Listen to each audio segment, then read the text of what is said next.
પચવાના લીધે અંતે એ ખોરાક ક્યાં જેને સમાવિત થાય તો એ ખોરાક આપણા સીધે સીધો ફેટની અંદર કન્વર્ટ થઈ અને ચરબી બનાવે.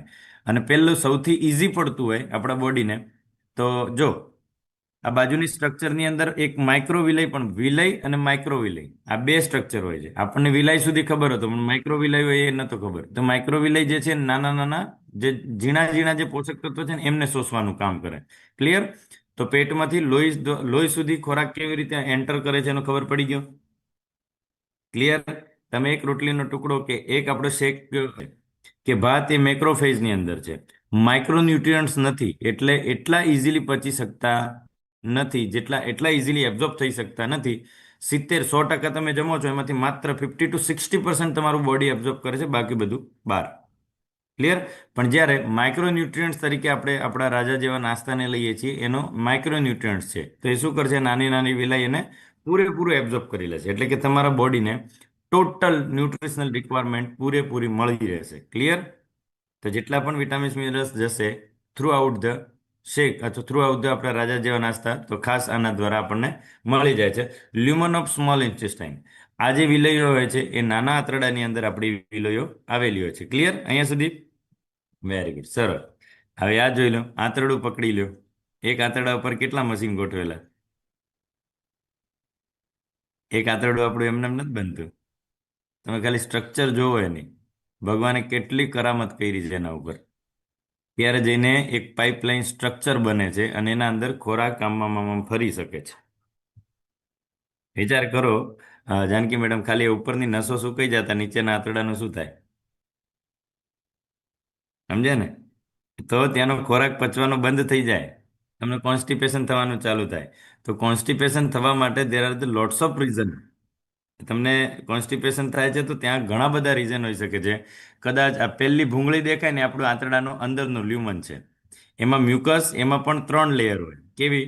તો એપિથિલિયલ અને મ્યુકસ લેયર ને બધું. કારણ કે રાજી મેડમ, એકલી ખોરાક, કોરો ખોરાક તો આગળ જઈ ન શકે, એટલે આ આંતરડા દિવસ દરમિયાન કેટલું પાણી જનરેટ કરે છે, આખા આંતરડાની અંદર કેટલું પાણી સમાયેલું હોય છે, આખા દિવસ દરમિયાન આંતરડા કેટલું પાણીને શોષે છે, આ બધી જ વસ્તુ હું તમને આગળ કહીશ.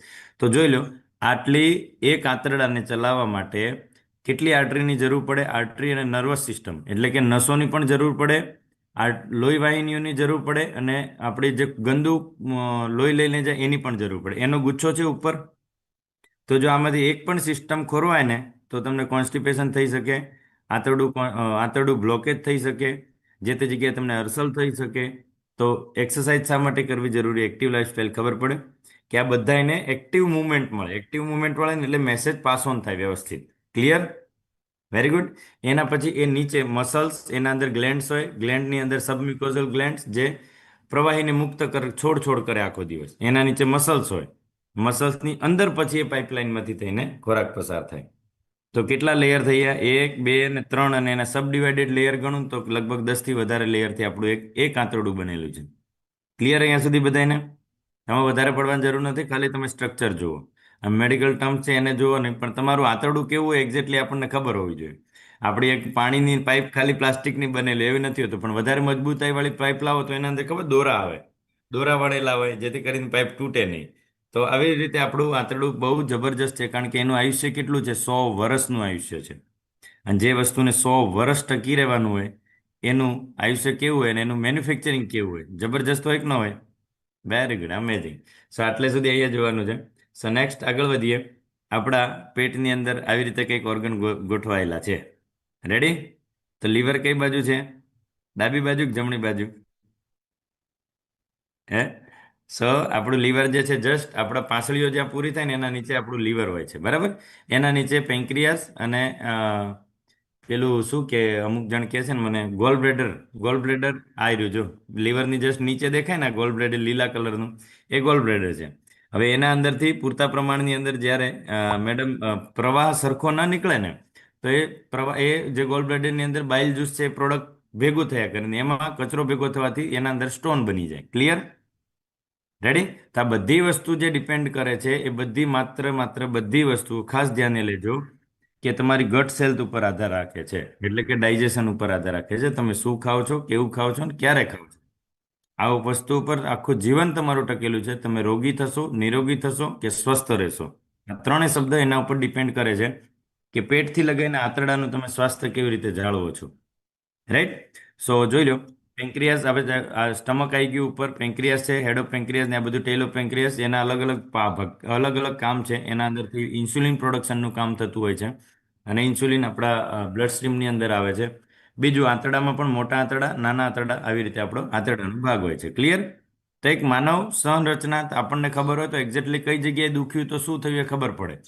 ચાલો, જમણી બાજુ પેટ પાછળ નીચે દુખ દુખ કરે જ કે દીનું, ભારે ભારે થાતા કરે તો સમજો કે લીવરની પ્રોબ્લેમ છે. સમજાય?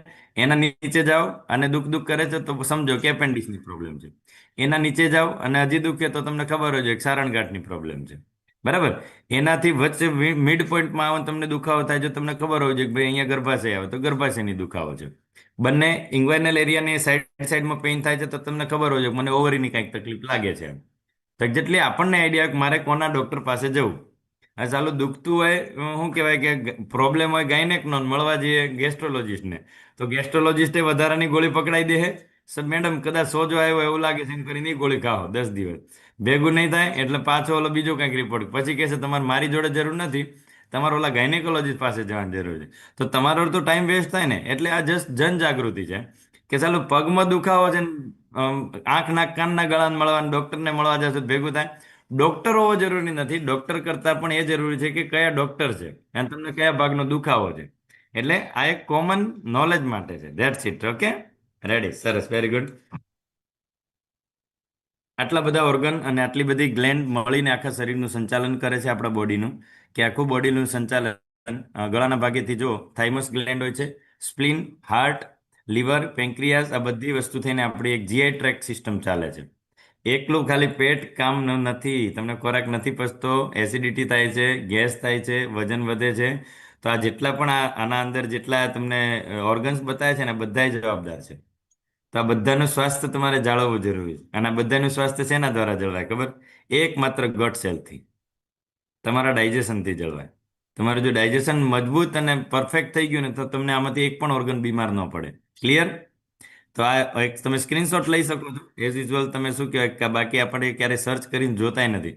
આજે મેં ખાસા ટાઈમ પછી મારી બુક્સ કાઢી સવારે. હું મેડમને હું જે હું વિચારતો તો મેં કીધું શું કરવું એમ.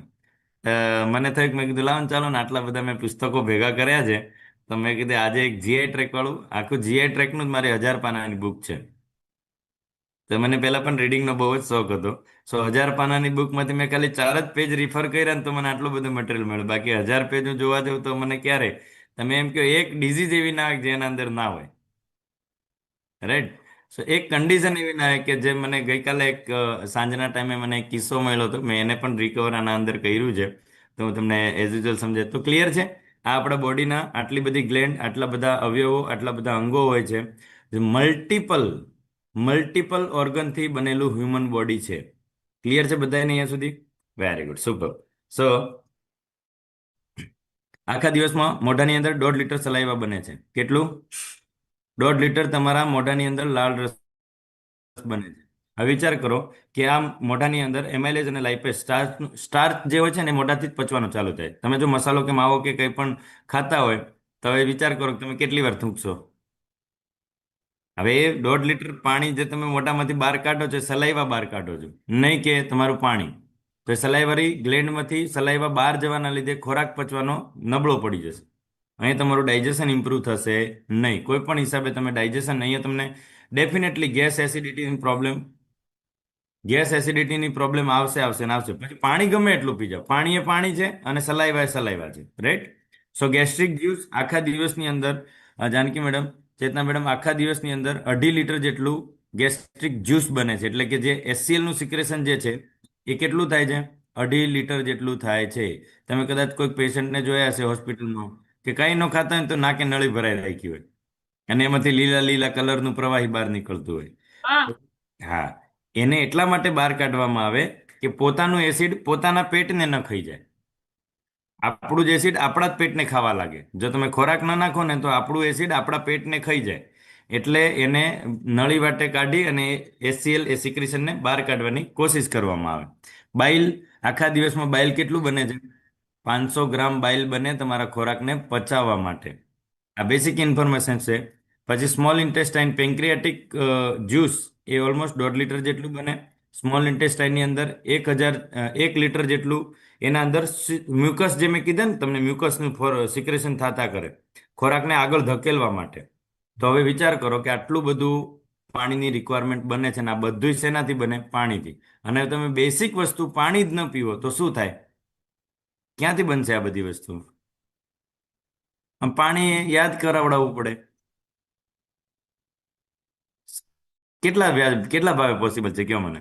ડ્રિંકિંગ વોટર તમે ઓલમોસ્ટ 2 લીટર થી 3 લીટર જેટલું આપણે પીતા હોઈએ. 2 લીટર જો પાણી પીતા હોઈએ તો ટોટલ મોઢાથી લગાવી અને છેક રેક્ટમ સુધીમાં 9 લીટર જેટલો ખાલી ને ખાલી પાણીનો વજન છે. મ્યુકસ, પાણી, peptic juice, pancreatic juice, drinking water, gastric juice, આ સલાઈવા, આ બધાયનો ભેગો કરીને કેટલો વજન છે? 9 kg. હવે વિચાર કરો, તમે એક દિવસ પણ પાણી ઓછું પીવો અને બીજે દિવસે તમને એમ થાય કે સાલું મારું વજન 1 કિલો આગું પાછું થયું. 1 કિલો વજન નથી ઘટ્યું, પાણી ઘટી ગયું. પણ પાણી પીતા પીતા તમે જ્યારે વેટ લોસ કરતા હો, 4 લીટર પાણી પણ પીધું હોય, બધું કીધું હોય, તેમ છતાં જો વજન ઘટે તો એ એક્ઝેક્ટ વેટ લોસ છે. હું તો મારી રીતે વજન ઘટાડું જ કે નહીં ઘટે, આ પાણી ઘટે, બીજું કાંઈ ન ઘટે. મ્યુકસ મેમ્બ્રેન ઘટે, બાઇલ સિક્રેશન ઘટે, સલાઈવા સિક્રેશન થવાનું ઘટે, આ બધું ઘટે. પરિણામ સ્વરૂપે ડાયજેશન ધીમે ધીમે આપણે હાથે કરીને વીક કરી નાખે. અને જ્યારે પણ પછી પાછું ખાવાનું ચાલુ કરે ને એટલે 2 ગણું વજન વધે. કારણ કે ડાયજેશન તો તમે વીક કરી નાખ્યું પહેલાથી જ. પાણી, ખોરાક બધું બંધ કરીને. ક્લિયર? વજન કેવી રીતે પાછો વધી જાય છે તે સમજાય છે ને? Very good. એબ્ઝોર્પ્શન. હવે આમાંથી આંતરડા પાછું એબ્ઝોર્બ કેટલું કરે?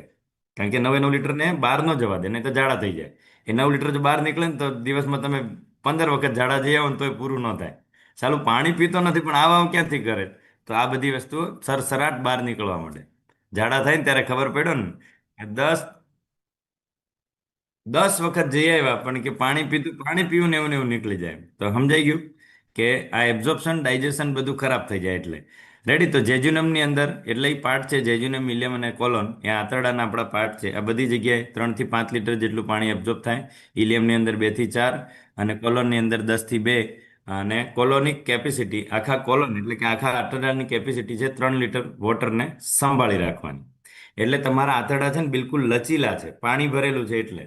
ખોરાક અને પાણી બંને છે ને એટલે જેમ તમે આમ કાઢો ને તેમ બહાર નીકળે, અને જેમ પાછા મૂકી દે ને તો ગોઠવાઈ જાય અંદર.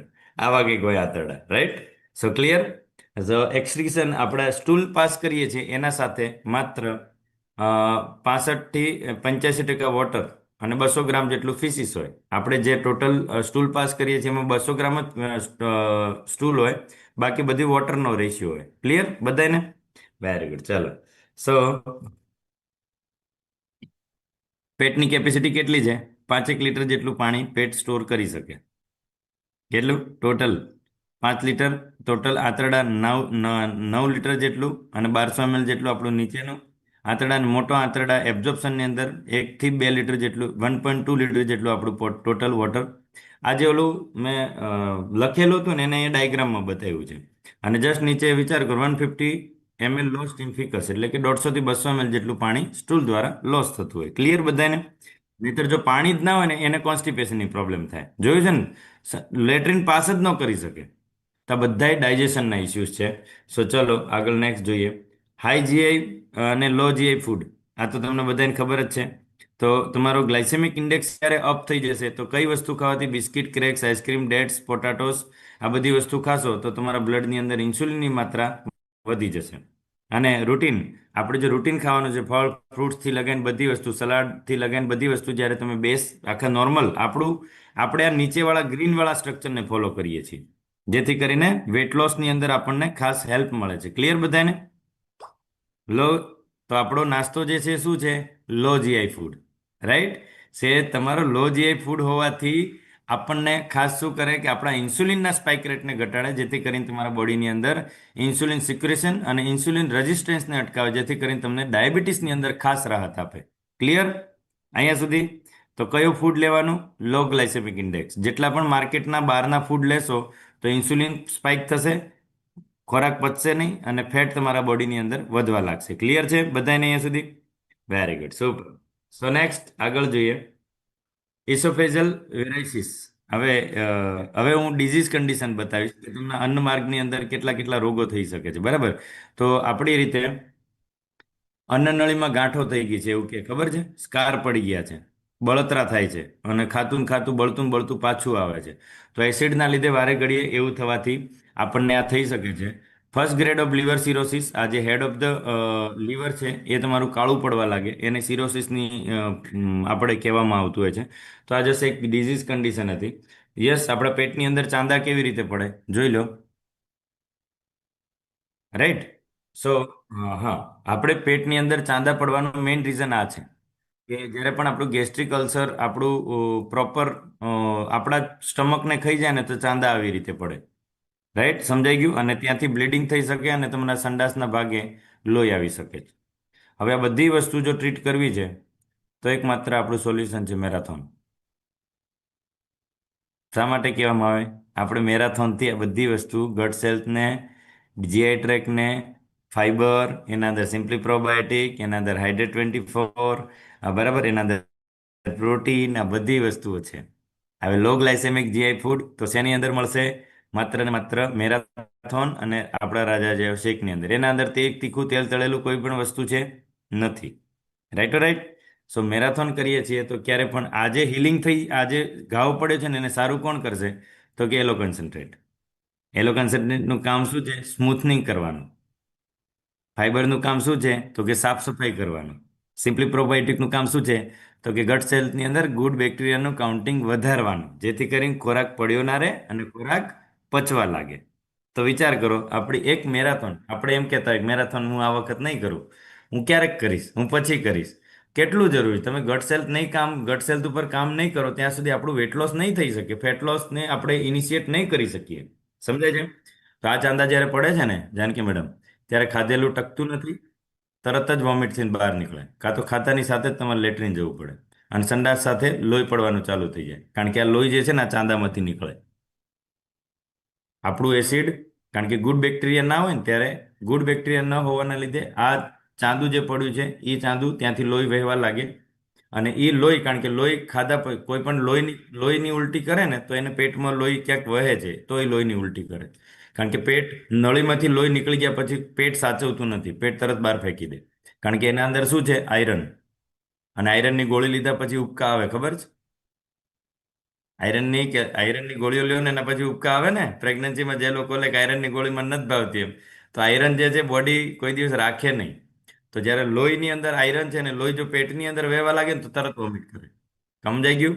કારણ કે લોહી એ હાઈલી આયરન કન્ટેઇન મટીરિયલ છે એટલા માટે. ક્લિયર? જોઈ લો, તમે એક ચાંદાનું કે એક અલ્સરનું ધ્યાન નથી રાખતા તો આંતરડા કંઈક આવા પણ થઈ શકે છે, એટલે કે કેન્સર જેવી ફાઇબ્રોસિસની વસ્તુઓ ક્રિએટ થઈ શકે. હવે વિચાર કરો, અહીંથી કોઈ પાછું લઈ જઈ શકે તો? અલ્સરથી ન લઈ જઈ શકે. રાઈટ. સો આ વસ્તુથી આપણે રિપીટ તો પાછા જઈ જ ન શકીએ, અહીંયા સીધું કાપવા જ પડે અને કાપ્યા પછી પણ ન થાય એની કોઈ ગેરંટી નહીં.